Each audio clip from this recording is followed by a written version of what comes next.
Welcome back, friends and foes, to Let's Get Nerdy. My name's Corey. I'm Wyatt. And today we watched Deadpool and Wolverine. Fuck yeah, we did. Let's fucking go! That's right, we did. And so today, unfortunately, Wyatt's house was overcome by jellyfish that were dancing to techno music and eventually drove him out. It is pretty unfortunate. And then also a bunch of fishes came up and drank his house through a straw. Hey. Forcing him to then move in with Patrick. Yeah, have you ever tried to get pest control for jellyfish in the middle of the country? It's pretty limited. No. But of course we're obviously joking. No, we just figured we just left the theater from watching Deadpool and Wolverine. And so we're not going to waste our time or your time and drive all the way back to one of our houses. And we're just going to talk our feelings with this movie and let you guys know what we thought, starting off with non-spoilery thoughts, because this did just come out, fairly fresh, and then we'll get into a little bit of spoilers, not too much, but with that, Wyatt, non-spoilers, what is your initial thoughts about Deadpool and Wolverine? Non-spoilers? You need to go see it. You have to go see it. It's so good. It is so good. I was a little anxious going into it, not because I thought it was going to be bad, but just because I was afraid to be let down. And it surpassed my expectations, which I feel like I say this kind of stuff a lot, but I want to go see it again, and I'm definitely going to go see it again here pretty soon. So yeah, absolutely. I mirror a lot of the same thoughts, obviously. I guess if I can say my non-spoiler thoughts in one sentence is, I spent the whole time, and I told him this several times throughout the showing, of I just want to scream right now. Yeah. And there was one point that I literally it wasn't even to when the movie got crazy, but I just showed Wyatt my arm, and my hairs were it was like the scene in Infinity War where his spidey sense started going off. The hairs on my arm was standing up, and when leading into this and we doing the other two videos, I almost kept calling this the nerdiest event of the year, but I didn't want to downplay Godzilla x Kong since we're doing that series right now. But I can confirm after watching this movie, I love Godzilla x Kong, but this is the biggest nerdy event of the year without an absolute doubt. Yeah. Oh yeah. Yeah, for sure. Unless they just drop some surprise out of the blue, non-announced thing out of nowhere. This is it. Which today is the San Diego Comic-Con that is true. Panel, so there's a really good chance that happens. That is true. So we'll see what happens. Yeah. But yeah, this was amazing. Yeah. And now this is your absolute last warning, because we are going to get into some spoiler thoughts. We're not going to break down the plot or anything, because I don't know if we could. I don't know if we could. I don't think we could do it justice. Yeah, no, not at all. But with that, absolute spoilers, if you have not watched this movie yet and you don't want to spoil it, turn away now. But Wyatt, what is the first thing that comes to your mind that you want to talk about with this movie? God, this movie is fucking insane. But I mean, the very first thing is just Wolverine. I mean, oh yeah. There's so much stuff to unpack with this, but just Wolverine himself, it's so exciting. One, that he's Hugh Jackman's back. The suit looks amazing. The character is done perfectly. This is it. This is top tier. You don't get a better Wolverine than this. And I mean, Logan's one of my favorite movies, but this is God, it's so good. What's your right off the brain? Well, yeah, I mean, obviously Wolverine is a huge thing, but what I really loved about this movie is it actually really becomes more than just a love letter to Deadpool and Wolverine. It's a love letter to just that whole run of Fox, pre-MCU Fox series of spoiler alert again, you get Johnny Storm, Chris Evans Johnny Storm, you get Jennifer Gardner back as Elektra, and I'm sorry, I don't know her name, but you get X-23 back. You get Channing Tatum as fucking Gambit, and then you get Wesley motherfucking Snipes as motherfucking Blade. Yeah, you get.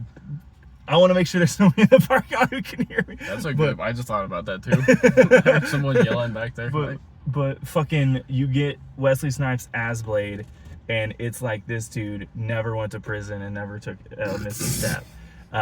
He's paid his taxes all these years, and it's great. It's so good. And this whole this whole movie is like, just for like every scene is like non-stop. Like the opening fight scene is set to fucking Bye Bye Bye by NSYNC, but it's so fucking epic. You get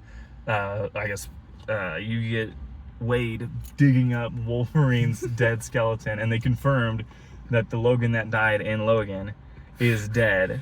They even have the line of, what was it, like, oh, you guys are wondering how we're not going to disrespect the movie of Logan, and we're just going to do that. And he plays with fucking Logan's skeleton. Yeah, he plays with it, and then he beats people to death with it, and mutilates people, several people from the TVA. Yep. Which, if you've seen Loki, you'll know. The show Loki, you know. I mean, the TVA is a pretty massive part of this movie, which I didn't expect, but it makes perfect sense. But yeah, no, I guess to kind of echo what you said, like the fact that this is really cool. I should cut in. Yeah. The reason you don't expect that is because you haven't watched trailers. That is true. The TVA was fairly heavily in the trailers. Okay, that's it's so nice to not watch trailers. Right. Yeah, we both try to, like, I think you did a better job this time of not watching trailers, but that's why you weren't expecting TVA. I just wanted to. Actually, that one spoiler that I thought I saw wasn't in the movie. So what was the spoiler you thought? I swear to God, I saw like a still of like a Jim Lee suit Cyclops. Oh. When they were in the void, like in that deserty, you know, I swear that I saw a Jim Lee Cyclops. I know. But yeah, so like I guess what I was gonna echo that you said was that it very much is a love letter to those Fox movies and those characters and those actors and actresses and stuff, and that was really cool. I wasn't expecting that, and I didn't really think I cared, I guess, you know. But it was really cool to see them come back and have their little, you know, last shining moment and stuff, and almost feel redeemed in a way, you know, like they aren't forgotten. Yeah, it feels like all of the old movies that, like, you know, were coming out when we were little, like they're all being in some form or fashion like remembered by the current, you know, Marvel Studios. Yeah, which is really cool, I think. Yeah, definitely giving credit where it's due of, like, you know, I mean, honestly, we would not have gotten the MCU without that initial X-Men series, and then with that, I think we would have been fine without the Electra movie, if I'm being honest. Yeah. But also Blade, you know, Blade really is it's a huge thing. Yeah, is like the laying the groundwork for what's to come years ahead. Yeah, well, and like they referenced like the Thomas Jane Punisher even, which, I mean, they didn't specifically say it was Thomas Jane, but they did talk about Punisher, and it was those actors and actresses, so I would assume that was meant to be Thomas Punisher Jane. And like Juggernaut from X3 was there. But I don't know if it was it the same guy? It seemed like the same guy, like kind of. And I'm so sorry, I'm forgetting his name. I don't think I ever knew his name. Oh, really? Oh, he's Vinnie Jones. That's it, Vinnie Jones, because he's also in Lock, Stock, and Two Smoking Barrels. Never seen it's a Guy Ritchie movie. It's a really fucking good movie. It's a really good movie. But back on track here. Yeah. I even loved, like, the humor in this is still, like, oh my God, I will say the humor, I think, is way more referential than it was in the last two movies. A lot more, like, I guess, references to other movies and stuff like that. Especially you get a mention of a Daredevil dying at some point. Yeah. And the shit Daredevil, not our beloved Charlie Cox. Well, they never actually confirm that, but what they say is Deadpool says, "Oh, my condolences" to Jennifer Garner, and she goes, "Eh," which is like a pretty good indication of, you know. And so, but with that, like, you know, there's a lot of really good cameos and a lot of really good, like, you know, but they actually do a really good job of not making it necessarily like cameo porn, quote unquote. Like, it's, you know, nothing, like it's like almost purposely egregious, but like they stop at like, okay, like rolling eyes, like. Yeah, they time everything well. Like, it's not a huge chunk of the movie. It's enough that you get the effect of it and you can enjoy it, but it doesn't stay around too long. Yeah, and that's great, because the whole movie, I mean, we're here to see Wolverine and Deadpool, which they even acknowledged. Like, Deadpool acknowledges that, like, they're here to see this, you know. Yeah. And so that's the movie, you know. Absolutely, and like you do get two different fight scenes between Deadpool and Wolverine, and both of them are really fucking awesome. The second one particularly is super creative, really put an interesting setting to say the least. And then they do a really good job of bringing back to the hearts of both of the characters of like how openly acknowledging, like I think Deadpool several times openly acknowledging that he's like using humor to cover up his sadness, or like that he wants to feel like he matters. Which leads to a very funny or really great cameo from the only cameo we get from the MCU actually is Happy, other than the TVA agents that do come over from Loki, is Happy Hogan, Jon Favreau's returns. And I thought for a second we were gonna get an RDJ cameo. They referenced it, but I think they ended that scene with even Wade saying like, "Oh, he couldn't get him back. Oh, so he doesn't do cameos. Got it." And then Happy was like, "No meetings. He doesn't do meetings." Yeah. And to kind of sidestep here, like I love the Void. Like it's so full of like little tinky tiny references, and it was in Loki too. But like even like in this, like there was a Secret Empire Captain America shield just kind of like half buried in the sand, which is what I was trying to point out to you. Okay. And then the fucking Max like convoy rolled up, and they had like the Fantastic Car like in the front.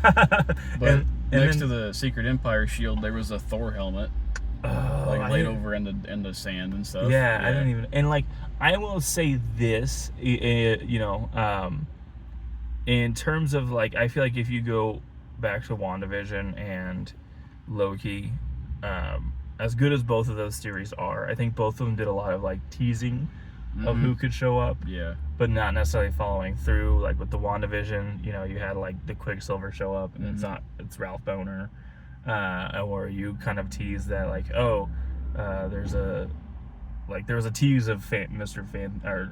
Fantastic showing up, but like he doesn't show up.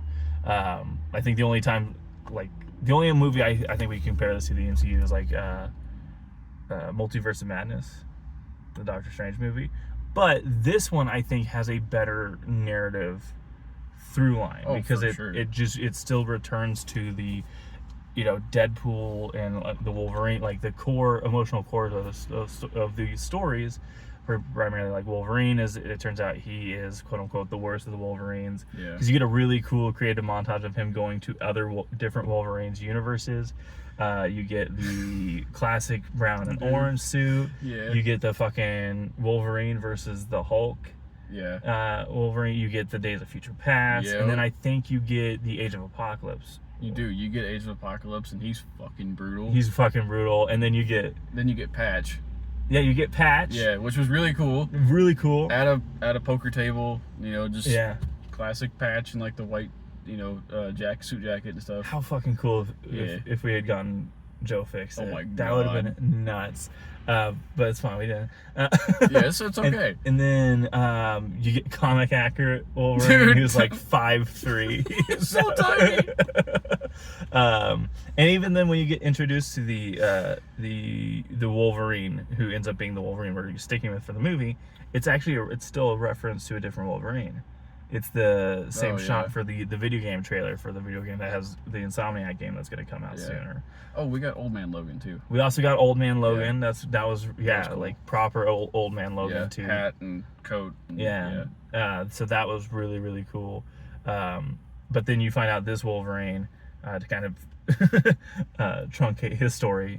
You find out he actually, I guess, like when he was out on a bender, the entirety of the X-Men were killed, and he could do nothing to save him, or just didn't do anything to save him. They kind of leave that, I think, in my opinion, they left that pretty vague for you to kind of decide.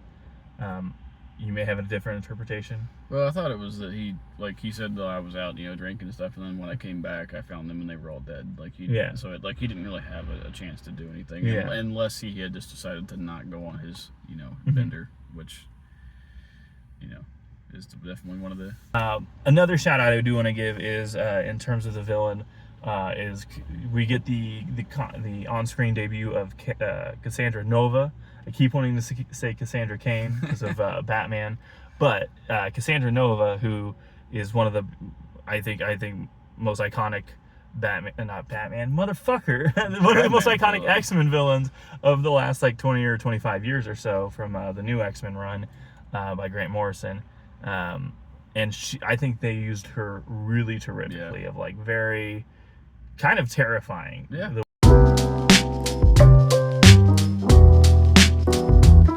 way that they showed her powers on screen of like playing with people's heads, literally with her hand inside of them. Yeah.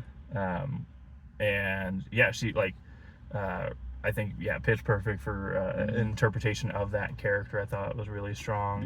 Yeah. And yeah, like there's a lot that I fucking love about this movie. I think this movie's just fantastic. I can't think of something that like I disliked about it at this point. It may show up. It may happen. Oh, and we are also leaving out the fucking Deadpool core. Oh yeah. You get Lady Deadpool, which is confirmed to be played by Blake Lively in the credits. Cool. I know it was always going to be a rumor of like if it was either going to be Blake Lively or Taylor Swift. Oh jeez. I know that was a rumor. I think it was always pretty much going to be Blake Lively. Yeah. But that was cool. You got the Deadpool core. And so enough of that incoherent rambling of just talking about scenes we saw. You know, obviously we could probably do a better synopsis or breakdown, but we literally just walked out of the theater and just saw it, so we're kind of still sitting with everything. These are really fresh thoughts we're working through. Yeah. So I guess we'll start wrapping up with like what do you have any like final thoughts? Final thoughts, to not echo stuff that I've said already. Right. I think it, like we talked about in the last two Deadpool videos, like it does do a good job of continuing that, like it's a very dark through line story, like you kind of mentioned earlier, that's very shrouded in comedy and like just violence and crazy, wackiness and stuff, and it's packaged perfectly, and like we mentioned that in the last video, I think it really is like a pretty perfect trilogy of movies. Yeah. To me, like I love these movies, and this one did not disappoint at all. In fact, it made everything better, I think, I think you could definitely argue that this is probably the strongest comic book trilogy of all time. I think I'll have to let this sit and age a little bit more, but like with how just solid Deadpool 1 and 2 are, and then how solid this one is, and how just entertaining throughout. There was not like, so there are, I think, things that come to mind when I think of like, I do wish we would have gotten a little bit more from the crew that we've followed through the first two movies, if I'm being honest. I guess I would say, I would agree with that, yeah. I would have loved to see Zazie Beetz back as Domino. That would have been really cool, but yes, I get maybe why we didn't, in terms of like this, like there's never a scene in this movie that you're in my opinion, that you're bored. Like the whole time, it's like, what the fuck can they do next? What the fuck are they doing now with this? And I will say, this embraces that the R rating. Oh my god! More than any of the previous two that it did, because like I think even 2 ended up having a PG-13 cut that they like re-released. I think so. Like a few months after it was initially put out. So like the first two like are like R's, but not hard R's, and like as this one, they're like you would have to cut out a significant portion of these movies to actually be PG-13. I mean, I think if you were to try and make it PG-13, you would just like ruin it, because they made this Wolverine to be that Wolverine that we want. Like he's brutal and he cusses and like he just is like awesomely violent and stuff. Oh, like and Deadpool was the same way, just really. as violent. And I guess before we do wrap up all the way, I did want to say like that all the acting was great. Honestly. Like Ryan Reynolds is so good as Deadpool. They like do a lot to give him like time outside of the mask, that you really get to sit with Wade in those kind of quiet, desperate moments, that he isn't joking, and he is like Deadpool, while still spending like 90% of the movie joking and being ridiculous, to the point that like even like Wolverine several times is like, Jesus, do you ever shut the fuck up? Yeah. But I think there's more moments of him actually trying to be more open and honest with how he is feeling, of like that feeling of wanting to matter or be important to people, which is, I think, a universal feeling that we can all relate to. Yeah. Sorry, there's somebody. They're scooting around. Yeah. Probably. So yeah, like, I guess wrapping up my thoughts on this really is, I think this movie is something beautiful. I think I'll go ahead and say that, something beautiful in terms of like just the love letter to the comic book movies that came before, not just the Spider-Man ones like we got with No Way Home, but giving credit to not only X-Men movies, Elektra, Daredevil, like all the movies that, like, the quality can be argued. You know, you know, we're not necessarily saying like these are movies that are. I don't think it's gonna win an Oscar, but like it's. Yeah. I mean, like they do a lot to. I don't want to use the word fan service because that makes it feel cheesy or corny. It's not so much fan service, but like it is a love letter to those old movies, to comic books, to the fans. Yeah. And to the actors themselves. Like they feel like it just feels like they get to have fun, you know, like they get to just really embrace these characters that you know, you know, especially with like a moment like Channing Tatum showing up as Gambit and dropping so many jokes. I guess these aren't even wrap-up thoughts, we're still talking about the movie, but Gambit, you know, and making so many jokes of like, oh, it feels like this is the first time we get to do this, and like, and they kept being like, oh, we get the chance to like save, you know, or save worlds, or we get to save your world. We never had a chance to save ours, or something about like we didn't know, or I don't know. They made jokes about their people from their worlds not knowing what happened, or you know, they didn't get to save them or whatever. And then Gambit was off in the corner being like, yeah, they made us not have known about me. Yeah, or that like, or you know, never had a chance to save that world. Yeah, like, yeah. Because you know, calling shots at like he never got a chance to play Gambit. Yeah, until now. And I want more. I want more Gambit. I want more, but if I'm being honest, I think we can all acknowledge it's kind of probably for the best we never got that movie. It probably is, but because I feel like that would have been like, and I love Channing Tatum. Don't get me wrong, I fucking love Channing Tatum. I think he's great in 21 Jump Street and 22 Jump Street and all that. But like the X-Men movies we were getting of that time, outside of like the Wolverine and Logan, were pretty rough. It would have fit that box very well, I'm sure. Yeah. But, like, I want more. Like, I guess I want more Gambit now. Going be it forward. That Channing Tatum, or be it a different Gambit. I just want more Gambit. Like, in some fashion. Yeah, absolutely. And yeah, I'm definitely ready. Like, this gets me more. This and X-Men '97 that we got earlier this year has me ready, more ready than ever for seeing how the X-Men are going to come into the MCU, and finally seeing how that all takes place, which I have a feeling this is kind of what this is already building up to. Oh yeah, definitely. And like, I guess trying to wrap this up again, you know, another shout out I want to give is the humor. We haven't talked about it too much, of like, I think I might have already said that the humor feels a lot more referential to comic books and the other movies than maybe the previous two have. And maybe there's, I mean, with that, there's also just so many jokes, it's hard to really remember everything off the top of your head. There's so many jokes. Especially, and they're all good. They're really good, and there's some that you would not expect them to let fly. Particularly like the multi, like there's a joke about multiverses just not working. Yeah. Like they hit it pretty hard. They hit it really hard, and like they're just on like you came in on a low, like this multiverse shit. Maybe they just shouldn't do this anymore. Like, Deadpool tells Wolverine that you kind of joined the MCU at a low point, which is fucking nuts. But I think also lends to that they probably are aware, like Kevin Feige, and this is probably them starting a course correction. Which I think is awesome. Yeah. I love that they were bold enough to be like, put that in there. Like, go forward with that. Absolutely.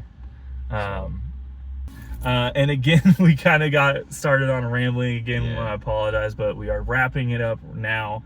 I promise. Wyatt, what are your final thoughts on Deadpool and Wolverine? I think I've covered everything that I wanted to say, or that's coming to mind right away. Final thoughts. It's a fantastic movie, and you should go see it.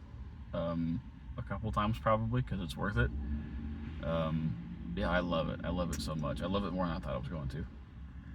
Honestly, same. I loved it. I even love it too. Like I didn't give it a shout out, but the during the credits we get just like a montage of all the behind the scenes of those movies we were talking about. Yeah.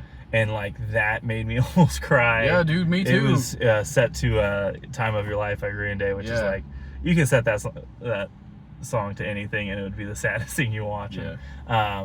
But again, I love that their attempt to do right by the movies that maybe we've have aged poorly or were not enjoyed at the time, but built to what the MCU could be. So definitely. To really wrap up my thoughts, really, I guess what I can say about this movie is we laughed, we cried, we came, and then we cried again. All at the same time. Yeah. And at separate times. And that's pretty much our review of Deadpool Wolverine. Again, we could definitely keep talking about this for hours and debating if this is in fact the greatest comic book trilogy of all time in terms of movies, of course. And we might just do that here soon. We might. But you'll have to stay tuned for that. Until then, I've been Corey. I'm Wyatt. And we got to get back to nerding out. Thank you.